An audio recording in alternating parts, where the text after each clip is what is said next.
Pode ser, irmãos? Amém?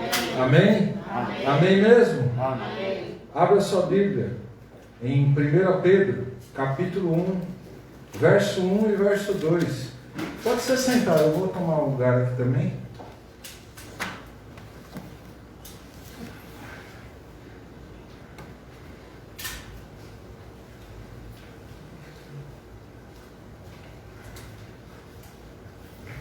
Primeira Pedro,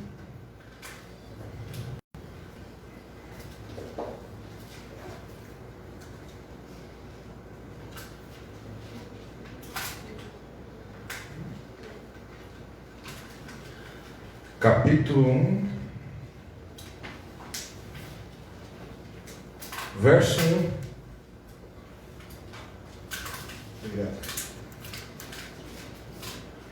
Nós vamos fazer uma exposição, a gente chama de panorama, né? Da carta de 1 Pedro.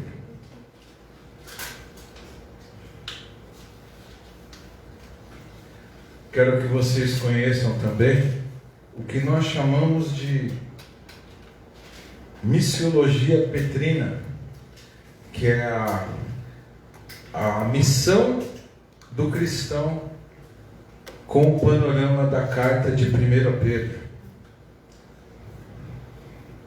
Todos acharam? Amém?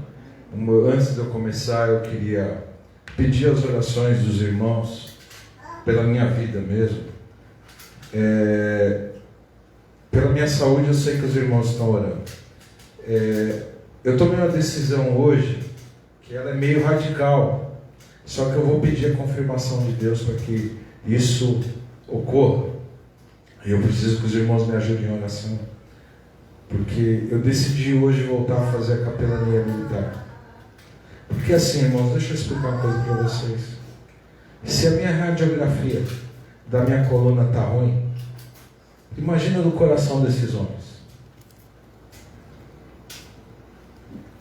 Nós acabamos de cantar que esse é o meu Deus, esse é quem tu és, caminha no deserto, um Deus poderoso. Ele tem poder ou não tem para me levar e me trazer para onde quer que eu vá? Tem ou não tem?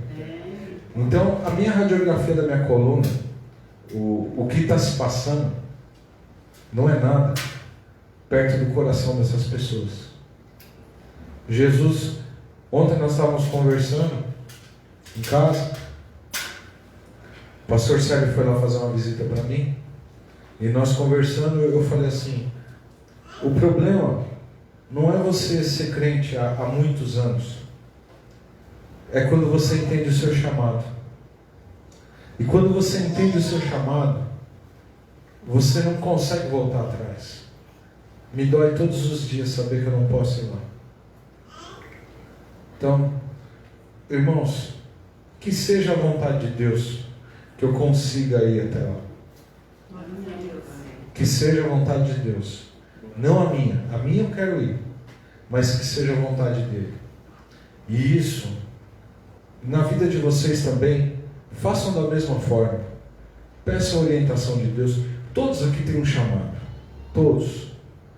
Se você não entendeu qual é o seu chamado, peça a direção de Deus para entender qual é o seu chamado. Tem gente que é chamado para ser missionário, tem gente que é chamado para pastorear, tem gente que é chamado para poder orar pelas pessoas nas casas, tem gente que se dispõe a vida a orar, é coluna de oração, tem gente que faz o trabalho que a igreja não enxerga, que é esse evangelismo do cotidiano, que talvez as almas não cheguem na igreja, mas elas chegam no reino de Deus. Então, não chega na igreja local, mas pode chegar em outros. E isso me faz muita falta em saber que existem pessoas que carecem do Evangelho do Senhor. E é basicamente o que eu quero tratar com vocês essa noite. Vocês já acharam aí?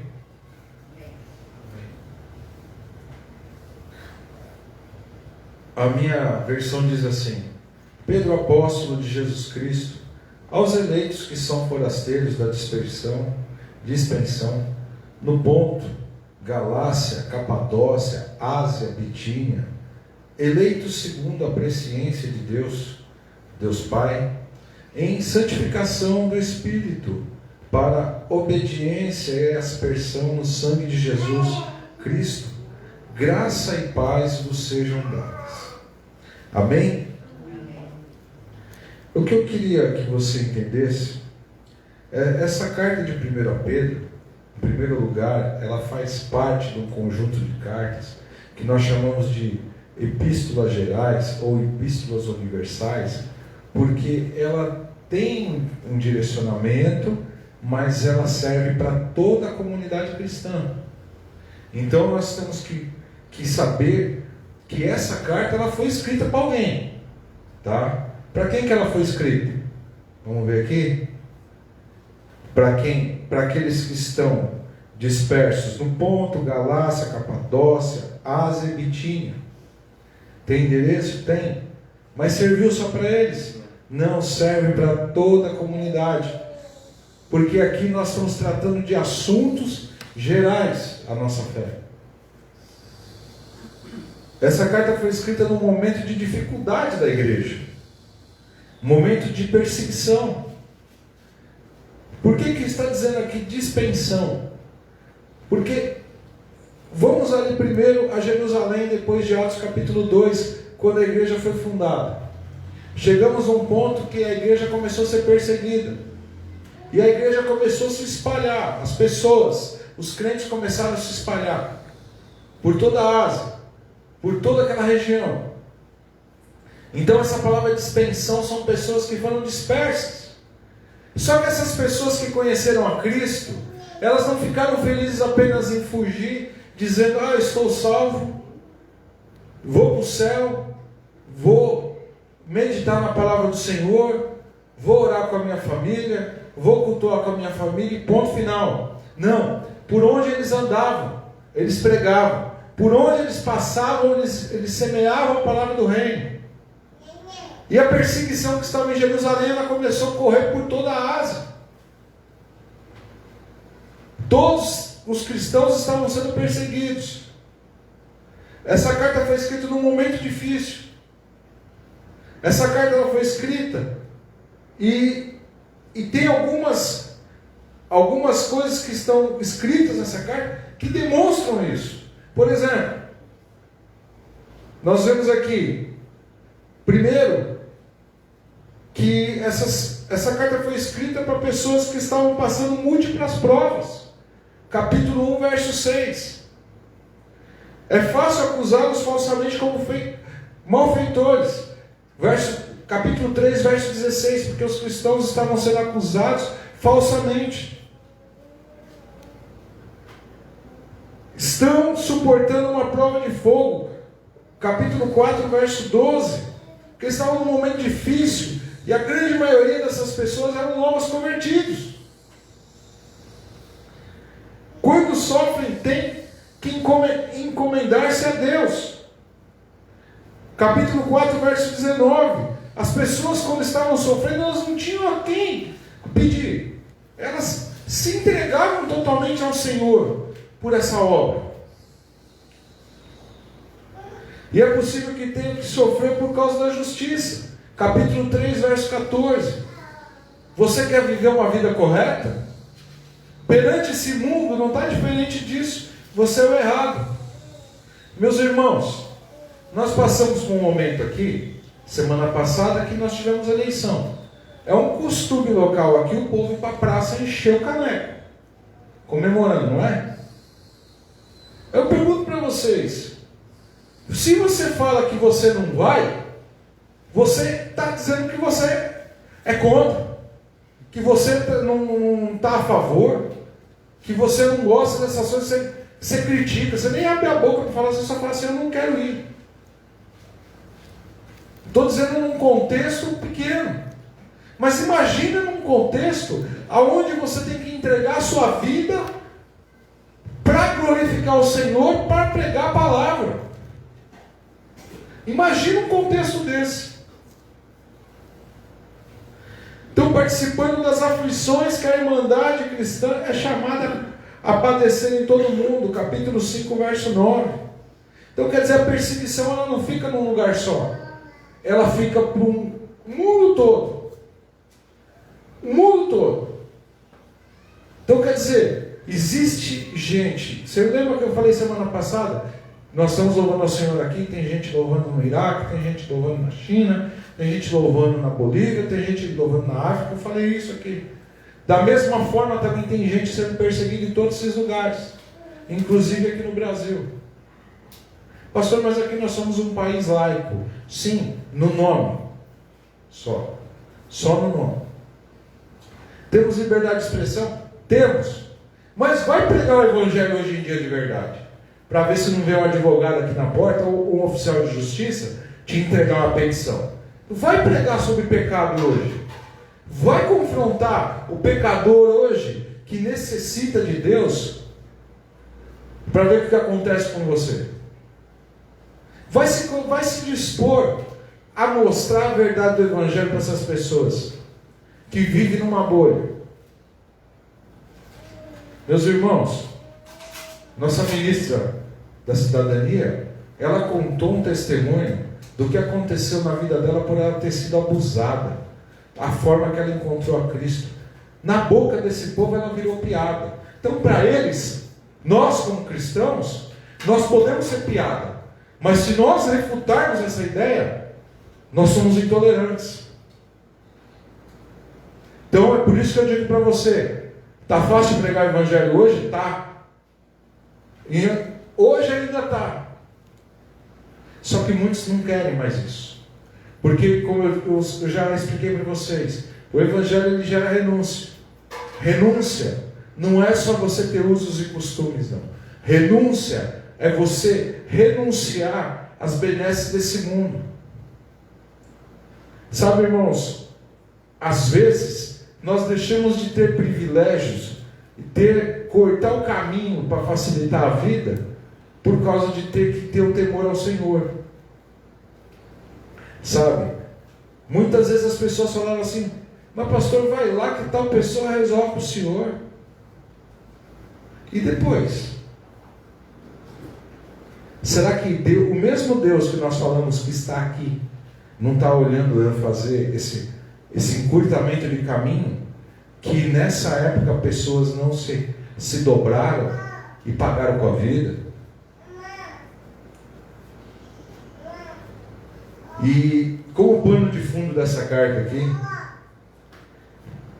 é uma grande e dura perseguição. E é uma campanha de escândalo e difamação pelos cristãos. E esse é a causa do sofrimento da igreja por amor a Cristo. Quem escreveu essa carta foi o apóstolo Pedro. Você pode ver aí no próprio verso 1 que diz aí: Pedro, apóstolo de Jesus. Normalmente essas cartas, essas epístolas, elas tinham um volume maior do que uma carta comum. E normalmente o nome, ela vinha enrolada, e o nome do destinatário e do remetente vinham escritos do lado de fora. E não tinha problema nenhum se dentro também não tinha assinatura e o nome do remetente. No caso aqui, Pedro já de imediato ele diz aqui, na primeira linha da carta, que é ele que escreveu essa carta para quem?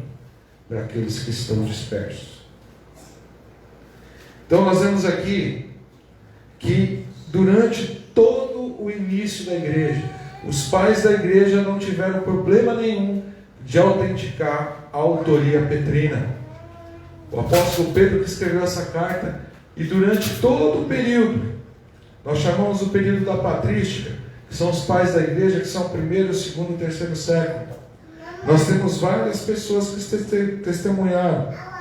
O Clemente, o próprio Barnabé testemunhou dele na sua epístola.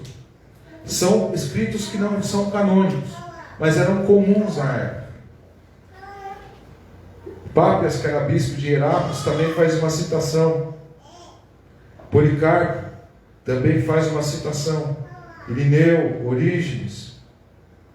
E nós temos também Tertuliano, Todos esses são chamados de pai da igreja. Eram bispos, presbíteros que cuidavam das igrejas nessa região toda. A única objeção que houve nessa primeira carta de Pedro era de que, por Pedro ter andado com Jesus lado a lado, ter sido o principal dos apóstolos ali, que sempre estava à frente de tudo, ele não falou muita coisa aqui sobre Cristo. O que Pedro disse muito aqui foi basicamente, ele colocou toda a teologia da igreja primitiva nessa carta, que nós vamos ver daqui a pouco. Essa teologia, ela diz em primeiro lugar: o tempo do cumprimento chegou, a idade messiânica começou. Esta é a última palavra de Deus. Inaugurou-se uma nova ordem, e os escolhidos são convocados a unir-se à nova comunidade. Isso quer dizer, Pedro traduzindo está dizendo para a igreja que nós estamos nos últimos tempos. Essa nova era chegou através da vida, morte e ressurreição de Jesus, o que é o cumprimento concreto das profecias do Antigo Testamento. E é, portanto, o resultado do definido conselho e presciência de Deus. Todo o conhecimento de Deus estava sendo mostrado para nós, através de Cristo. Em terceiro lugar, em virtude da ressurreição, Jesus foi exaltado à mão direita de Deus e é chefe messiânico do novo Israel. Nós, como igreja, somos o novo Israel de Deus. Nós somos o povo escolhido, a nação santa, sacerdócio real. Quarto lugar, esses eventos messiânicos alcançarão logo sua culminação, com a volta de Cristo em glória e com o juízo dos vivos e mortos. Isso quer dizer, eles criam que Cristo ele ia voltar naquela época. Estava na cabeça deles que Cristo ia voltar logo. Então, um dos motivos deles suportarem essa dor era justamente porque Cristo voltaria logo. Quinto lugar e último, esses atos são a base de uma apelação ao arrependimento e do oferecimento do perdão. O Espírito Santo é a promessa de vida eterna. Isso quer dizer o quê? Tudo o que estava escrito nessa carta, essa teologia toda, apontava para Cristo, que através do Espírito Santo regeneraria a igreja para que pudesse encontrar com Cristo. O propósito dessa carta, basicamente é o seguinte: Pedro queria fortalecer esses irmãos, que grande parte eram novos convertidos. Provavelmente eram gentios, que receberam a Cristo através da pregação desses irmãos, que saíram fugindo de Jerusalém, se espalharam por toda aquela região, receberam o Evangelho, e esse Evangelho chegou até eles, e eles agora não eram mais gentios, eles eram cristãos, não eram mais pagãos, mas sim seguidores de Cristo, e a necessidade de fortalecer a eles, porque basicamente eles tinham um conhecimento de Cristo ali, há pouco tempo, eles estavam ali com a comida quente em cima da mesa, ao ponto de crer que Cristo já voltaria naquela época. E nós temos que continuar crendo que Cristo vai voltar, e que Ele pode voltar agora. Nós temos que ter a cabeça virada para o céu, crendo que Cristo pode chegar aqui a qualquer momento. A igreja hoje não acredita mais nisso. A igreja hoje diz assim: nós vamos viver uma vida, e lá no final, eu me reconcilio com Cristo, e vou para o céu. A igreja está assim agora. Se não tivesse assim, os líderes não estariam pregando o que estão pregando. Se não tivesse assim, as pessoas não estariam agindo do jeito que estão agindo. Uma das coisas que nós temos que entender, irmãos, que esse Evangelho foi pregado, essa carta foi pregada para essas pessoas, para que eles continuassem firmes. Porque quando eles passassem pela prova de fogo, no momento de dificuldade, Na hora que você for exigido, que as pessoas vão colocar você na parede, pode ter uma arma na tua cabeça e dizer assim: você nega ou não? Se você negar, você pode ir embora para casa, mas se você não negar, você morre aqui. Aí você vai ter que optar a que Deus você serve. E nós temos que entender isso, irmãos. O apóstolo Pedro, ele mostra isso na sua carta. Essa é a missão da igreja. Essa é a nossa missão. E o que eu quero meditar com você essa noite é a esperança viva para a missão do cristão. Ou, se você quiser meditar dessa forma, a esperança viva para a sua missão.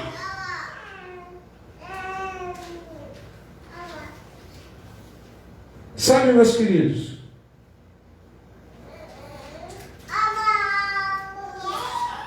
eu quero que você entenda algumas coisas que eu separei para que você medite nisso.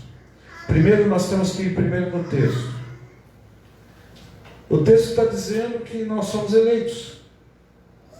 Sim ou não? Está escrito aí? Porque se aquela carta serviu para aquele pessoal e era universal, ela serve para nós hoje. Então, Pedro também está se dirigindo a você. Está dizendo assim: você eleito, você escolhido, você que foi regenerado, a imagem de Cristo, para que você possa habitar na eternidade junto com Deus invisível. Que você possa ter a mente de Cristo, que você tenha o mesmo corpo que Cristo tem. E é para isso, meus queridos, que Deus nos separou. E é para isso que Ele nos separou. Por que Ele nos separou? Em primeiro lugar, irmãos, entenda uma coisa. Se Deus escreveu através de Pedro para você, da mesma forma que Ele é o Deus que cria, Ele também é o Deus que envia. Você, eu, nós todos, como missionários nesse mundo. Em primeiro lugar, Ele enviou Jesus Cristo. Lá na eternidade passada, Jesus já foi enviado lá. Deus enviou todos os profetas. Enviou Moisés, enviou Abraão, enviou Davi, enviou todos. É o mesmo Deus que envia. É o mesmo Deus que cuida. É o mesmo Deus que elege. É o mesmo Deus que cura. É o mesmo Deus que salva. Então, se Ele é um Deus que separa, Ele é o Deus que envia. E você é um enviado de Deus a esse mundo, para que você possa propagar a mensagem do Evangelho. Em segundo lugar, podemos nos regozijar nos sofrimentos. Isso traz honra e glória a Cristo, através da prova e da purificação da fé, pois faz parte da nossa missão. Entenda uma coisa: ninguém vem nessa terra aqui para tirar férias. Quem está tirando férias está algemado no capeta. Quem Deus separou foi separado para uma obra, e foi separado para que pudesse suportar as dores desse mundo. 1 Pedro capítulo 5, verso 9 diz assim: resisti-lhes firmes na fé, certo de que sofrimentos iguais aos vossos estão se cumprindo na vossa irmandade espalhada pelo mundo. Entenda uma coisa: a mesma igreja, ela sofre em qualquer lugar deste mundo. Você foi chamado não para ser servido. A igreja foi chamada para servir. A igreja foi chamada para passar pelo sofrimento, aguentar as dores desse mundo. A missão, ela foi feita para ser feita de uma forma que muitas vezes vai causar dores, vai causar chateação, vai causar cansaço, vai te trazer desilusão. Alguns irmãos me procuraram e falaram: pastor, não fica chateado não. Eu falei: irmão, da mesma forma que acontecem coisas que aconteceram comigo agora, aconteceu ano passado, ou retrasado, e mediante a palavra de Deus eu tenho que me conformar que quando eu estiver nesse mundo, eu vou passar por provações, eu vou passar por dores, vou passar por situações que muitas vezes vai fazer eu chorar, vai me doer a pele, vai me doer nos ossos, mas Cristo, Ele nos chamou, e nunca prometeu nada para nós que não fosse isso. Como é que eu posso chegar diante do auditório, diante de vocês, o que eu vou falar para vocês no dia de amanhã, se eu começar a pregar esse evangelho triunfalista aí, que vocês são cabeça e não são cauda, que vocês nasceram para vencer, que a vida de vocês tem que ser em cima de um pedestal, que você vai ter que ficar no palco, e aquele que te atrapalhou vai ficar no meio do caminho. Sabe, irmãos, o mesmo Deus que nos chama, Ele também nos chama para que a gente leve o evangelho para essas pessoas, para que interceda por essas pessoas, para que sofra essa dor que essas pessoas se fazem por nós, mas que nós possamos suportar através da graça de Cristo. Em terceiro lugar, eu estou falando isso porque o próprio Jesus, em sua missão, não pôde evitar o sofrimento. Antes, seus sofrimentos foram vicários expiatórios, o que lhe dá muito valor. Vicário expiatório é porque arrancou todos os seus pecados através do seu sangue, através da sua morte na cruz. Irmãos, deixa eu falar uma coisa para você. Jesus sofreu tudo quanto é tipo de ofensa, tudo de pior que teve no mundo para um rei todo-poderoso, que hoje muitas vezes uma pessoa que está no limbo, está lá jogado no chão, Jesus vai lá e dá a mão para ele hoje, amanhã o cara está com o nariz virado para o céu. Meus queridos, se o próprio Cristo sofreu as dores da sua carne, Ele encarnou por amor a você e amor a mim, desceu do seu alto e sublime trono, se humilhou em forma de servo, e como ovelha muda Ele foi levado ao matador, não abriu a boca, foi morto, crucificado, sepultado. Mas tem uma coisa: ao terceiro dia Ele ressuscitou, e hoje Ele reina para sempre. E através dessa morte vicária, desse sofrimento, Ele nos dá a garantia que, da mesma forma que Ele passou por tudo isso, e o Pai lhe deu a vitória, deu um corpo glorificado, deu um lugar acima de todo lugar, todo trono, um nome acima de todo nome. No momento seu de dificuldade, Ele promete que está com você do seu lado, até a consumação dos séculos. E quando tudo isso terminar, irmãos, Ele mesmo vai te receber. O que você quer mais? 1 Pedro capítulo 1, verso 18 e 19 diz assim: sabendo que não foi mediante coisas corruptíveis, não foi por causa de dinheiro, não foi ouro nem prata, como prata ou ouro, que fostes resgatados do vosso fútil procedimento que vossos pais vos legaram, mas pelo precioso sangue, como cordeiro sem defeito, sem mácula, o sangue de Cristo. Deixa eu abrir um parênteses para vocês aqui, deixa eu fazer um desabafo. Eu não suporto ouvir uma pessoa dizer assim: eu não subo nesse púlpito para pregar por menos de tanto. Meus queridos, isso aqui que nós acabamos de ler demonstra que nós não somos nada. Nós somos o lixo do lixo. E Jesus, sendo o Deus Todo-Poderoso, Ele fez todo o trabalho para resgatar você e resgatar eu. Não existe preço para pagar a tua salvação. Não existe preço para que você tenha que cobrar para que essa mensagem tenha que ser pregada. Não estou dizendo que nós não temos que ajudar os nossos irmãos quando nós fazemos os convites.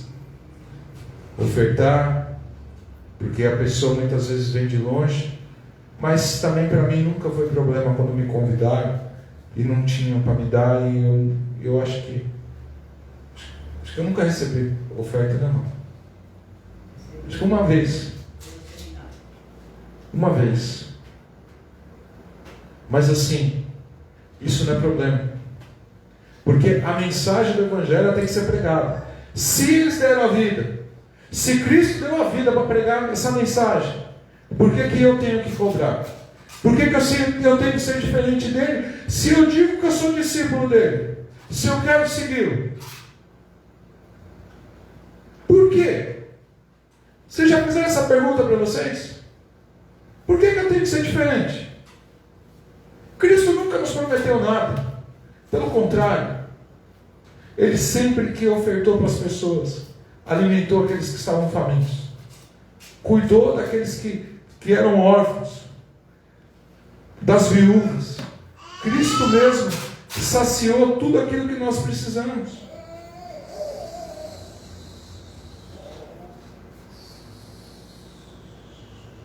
Quarto lugar, os sofrimentos de Cristo levam o Evangelho a todos e nos faz portadores dessa mensagem em nossa missão, nos fortalecendo em meio aos sofrimentos e lutas. 1 Pedro 2,21 diz: porquanto para isso mesmo fosse chamado, pois que também Cristo sofreu em vosso lugar, deixando-vos exemplo para seguires os seus passos. Então Cristo deixou o exemplo para seguir os passos dele. Eu não tenho que exigir nada. E aí entra no negócio que nós temos que entrar na dependência do Senhor. E é por isso que eu pedi para vocês intercederem pela minha vida, por essa decisão que eu tenho que tomar, para que Deus me dê força para voltar a fazer o meu trabalho. Porque, meus irmãos, deixa eu falar uma coisa para vocês. Cristo, Ele é muito mais importante do que a minha vida, do que a sua, do que a nossa vida. A mensagem dele é muito mais excelente, porque hoje vocês têm a salvação, mas nesse mundo muita gente não tem, muita gente é rebelde, e através de você, mesmo sendo xingado, mesmo sendo, como que eu posso dizer para você assim, maltratado, tendo situações, pregue o Evangelho com toda a simplicidade. A semente do Evangelho ela floresce, e se você quer ser igual a Cristo, você tem que fazer isso. Se você quer ser igual a Jesus, você tem que se dispor e pagar um preço, mesmo que isso doa na sua carne. Em quinto lugar, os sofrimentos humanos podem ser uma participação nos sofrimentos de Cristo, porque assim o cristão participa da sua santidade e da sua missão.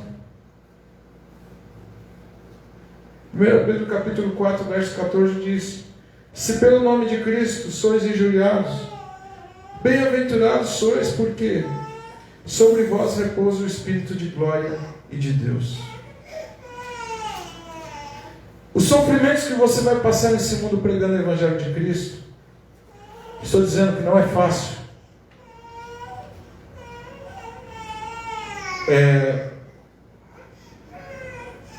Esse sofrimento vai te aproximar de Cristo. A santidade que nós estamos dizendo aqui é você caminhar em direção a Cristo, cada dia se parecer mais com Ele, cada dia ter mais acesso a Ele, cada dia enxergar a sua pequenez. Quanto mais perto você está chegando de Cristo, mais longe você acha que você chega, que você está, na verdade. Em sexto lugar, Satanás está atrás dos homens ímpios e é inspirador das desumanidades deles. E por isso, devemos resistir ao diabo, pois é parte da missão também. Quando nós vemos esse texto aqui, 1 Pedro 5,8, que diz assim: sede sóbrios e vigilantes, o diabo, vosso adversário, anda em derredor como leão que ruge, procurando alguém para devorar. Entenda uma coisa, meus queridos: o diabo não brinca em serviço, não. Se Ele levanta a pessoa para te derrubar, não é para brincar, não. Se Ele levanta pessoas, Ele levanta pessoas muitas vezes, não no meio da igreja, mas planta pessoas dele dentro da igreja. Nós temos que crer que pessoas que vieram a Cristo estão transformadas, estão mudadas. Pessoas que conheceram a Cristo. Não estou dizendo pessoas que conheceram a Cristo de ouvir falar, mas que tiveram um encontro real com Ele. São pessoas que tiveram esse encontro, mas existem pessoas que são usadas para derrubar a igreja. A única coisa nesse mundo que segura a presença do anticristo ainda é a igreja. Então, irmãos, não desistam. Continue intercedendo por esse mundo, para que Deus venha fazer uma boa obra. Eu não creio dessa forma, mas eu gostaria que acontecesse. A visão dispensacionalista diz que no final dos tempos vai ter um avivamento que vai, o bêbado vai estar no bar lá, de repente ele vai ser batizado com o Espírito Santo e vai vir para a igreja adorar a Deus. Que bom que seria assim. Gostaria que fosse. Mas se isso não acontecer, a nossa missão é pagar o preço e levar o evangelho para essas pessoas. Agora, se elas não querem, se houver impedimento, todo impedimento é quebrado no nome do Senhor Jesus. Mas todo impedimento tem que cair. Todo impedimento tem que cair. Irmãos, entendam uma coisa. Eu só ouvi um testemunho hoje. Numas ilhas, se eu não me engano, é na região da Oceania. Um jovem, ele se propôs a ser missionário nessas ilhas. Deixa eu corrigir.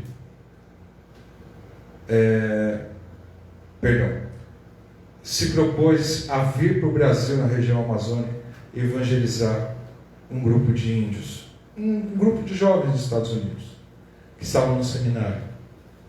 E eles vieram. 6 anos depois, essa pessoa que estava falando, dando esse testemunho, o pastor Russell Shedd, disse que saiu no jornal e tinha uma foto do corpo desse missionário boiando no rio Amazonas. Sabe, irmãos, sabe o que aconteceu com isso? Houve uma convenção na Holanda e um dos índios que mataram esse missionário, um dos 41 que se converteram ao Senhor, estavam dando testemunho dele lá 41 anos depois, dizendo: valeu a pena ele ter entregado a sua vida a serviço do Evangelho, por amor dessa obra. E é por isso que eu estou aqui hoje.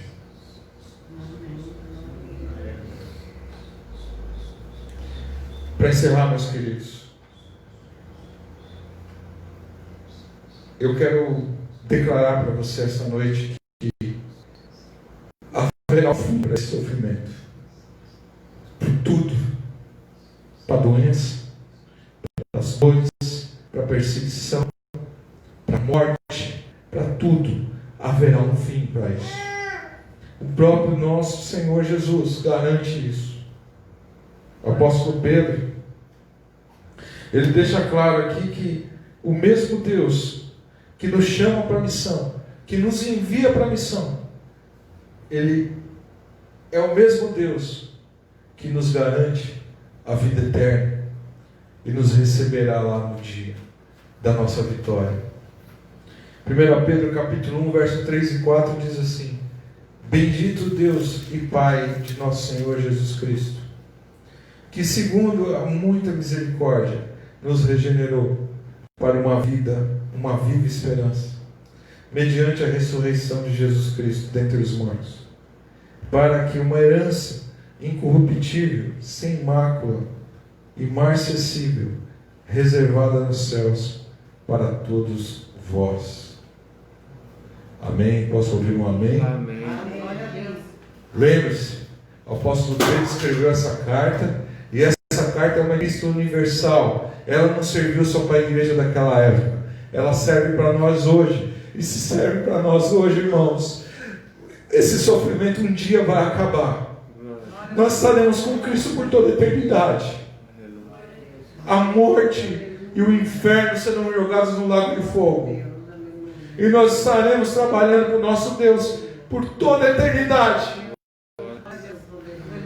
Existe algo melhor do que isso?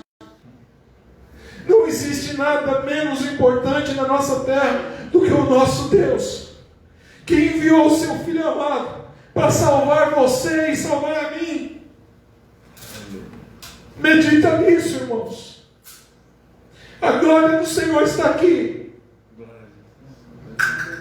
Essa glória está sendo derramada na sua vida, através da vida de Cristo, através do seu sangue, e principalmente através da ressurreição, que nos garante a vitória para a eternidade, nos garante vida, nos garante que nós seremos igual a Cristo na eternidade. Nós louvaremos o seu nome eternamente. E é por isso que eu pedi para que vocês intercedam para que eu consiga voltar a fazer a capelania, irmãos. Porque Cristo é muito mais importante do que a minha vida. Cristo é muito mais importante do que tudo. Cristo é a primazia nossa. Jesus é o Todo-Poderoso. O Senhor, Ele está presente aqui essa noite. Glória seja dada ao teu nome, Senhor. E é por isso que eu louvo esse Deus maravilhoso. E é por isso que eu não pedi para que vocês peçam para Ele me curar, mas sim para que eu volte a fazer a obra, para que eu continue. Porque nós não podemos parar, irmãos. Nós não podemos parar. Não podemos. A obra do Senhor é como eu disse para vocês, a radiografia da minha coluna é muito melhor do que o coração de quem não conhece a Cristo. Verdade, Jesus. Se você olhar a radiografia do coração de quem não conhece a Cristo, você não vai enxergar nada do outro lado. Talvez a minha seja alguma coisa, mas você vai ver um claro ou uma coisa preta naquele negócio. E Jesus tem que jogar a luz nessas vidas. E é por isso que eu peço para que você ore pelas nossas vidas aqui, para que desse local, irmãos, não sejamos só um grupinho que adora o Senhor, que está gostoso, que está bonito, que está maravilhoso, mas que você possa ser um missionário onde você está. Porque a verdadeira missão, ela não começa você pegando um avião, indo lá para a Índia, lá para a África, indo lá para a China. O apóstolo Pedro, na sua carta, ele diz uma coisa interessante, que um dos maiores campos missionários que você tem é a sua casa, é a sua família, são seus filhos, seus netos. Vou fazer uma pergunta para vocês. Os que são pais e os que não são avós e que não são tios e que não são. Você gostaria que o seu sobrinho um dia, lá o seu filho, o seu neto, e falar assim: eu recebi ao Senhor Jesus porque eu vi que é o Deus do meu pai, e esse Deus eu recebo pela vida que você tem com Cristo? Você não gostaria de ouvir isso? Amém. Mas se você não ouvir aqui, lá no céu, Jesus ele vai falar para você: está vendo lá? Valeu a pena você sofrer pelo meu nome. Valeu a pena você pagar o preço. Valeu a pena. Sabe, irmãos, e é por isso que eu digo, nós temos que pregar o Evangelho. Se as pessoas querem, amém. Se as pessoas não querem, se o Espírito Santo não convence a pessoa, eu vou convencer. Se eu cuido das pessoas da maneira que eu posso, apresentando o Evangelho, ensinando, e a pessoa se desvia do caminho, que culpa eu tenho? Que culpa você vai ter? Eu disse para vocês semana passada, o problema, lá em 1 Timóteo capítulo 2, Nós estudamos do verso 1 ao verso 7. O problema não é o Evangelho. O problema não é Jesus. O problema é o ser humano que não quer o Evangelho. Ele quer uma pílula para resolver o problema. O ser humano quer assim, ó. Tá nas drogas, você quer Cristo. Eu quero. Mas você tem que mudar. Não, do jeito que eu estou tá bom.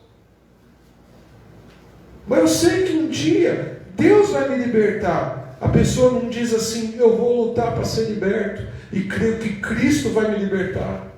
É fácil você jogar para o outro. Você jogar sua responsabilidade. É por isso que eu falo para vocês, a nossa responsabilidade é pregar esse Evangelho do Reino até o dia que Cristo voltar para buscar a sua igreja. Amém? Amém, meus queridos?